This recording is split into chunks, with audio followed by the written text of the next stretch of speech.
In this video, I'm going to talk about the most basic concepts of programming in a way that anyone can understand.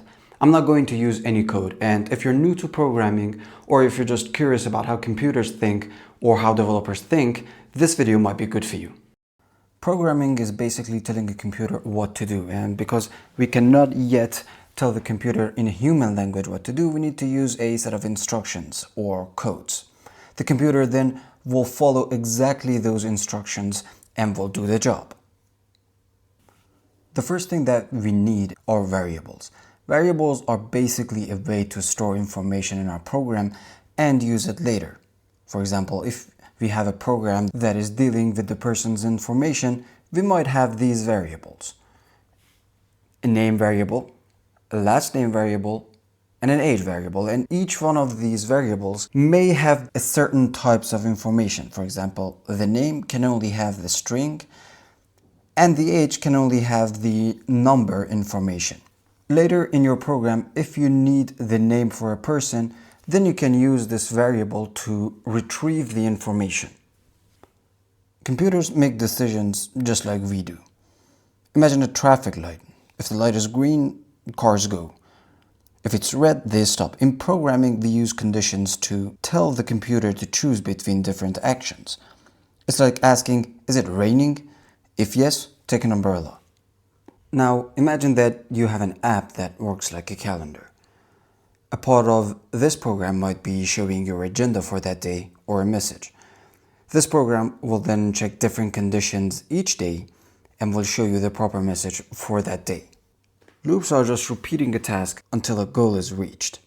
Instead of doing something manually over and over, a loop does it automatically. A loop follows this pattern.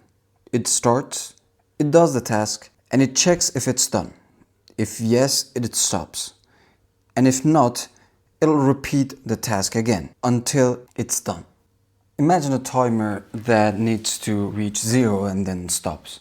This timer will start and it will set a timer to 10 seconds.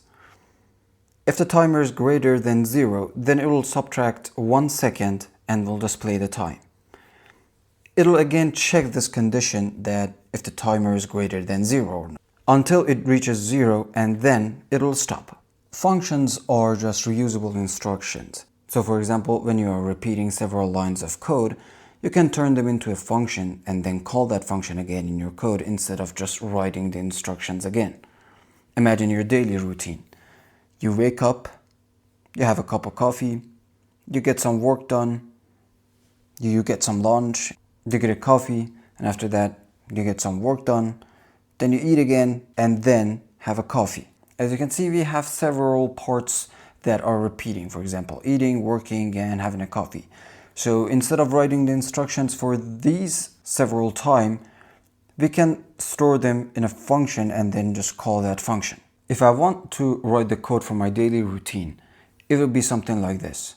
Wake up, make the bed, do some exercise, turn on the coffee machine, pour the coffee, fill in the water, prepare the coffee, turn on the laptop, check the tasks, answer the emails, do the tasks, and then if I want to write the rest of this, it'll be just repeating these lines again and again. Now, to make my program more efficient, I will turn these set of instructions into a function.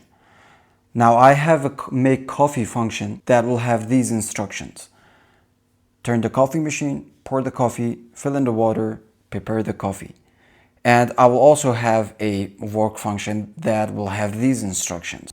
And now in my code, if I want to write it with the functions, it'll be something like this. Wake up, make the bed, do some exercise, make coffee, work.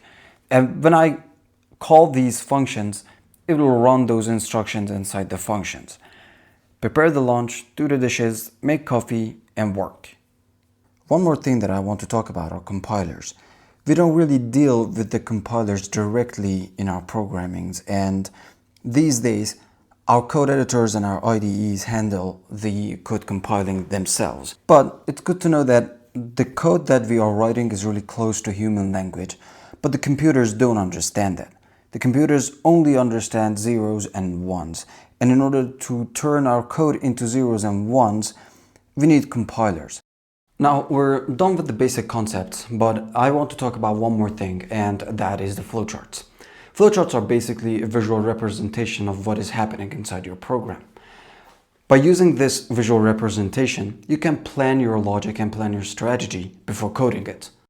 To design a flowchart, we use different shapes. First of all, we use an oval to determine the start and the end of the program.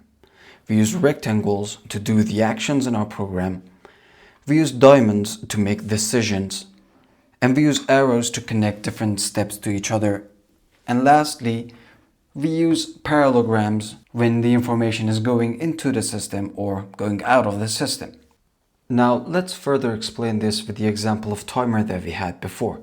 This timer will start at 10 and it will stop at 0. We first start the flowchart with this oval shape and the word start. And the first action that we need to do is to set the timer to 10. After that, our program needs to make a decision because it's a simple program and it doesn't have many steps. It needs to decide if the timer is 0 or not.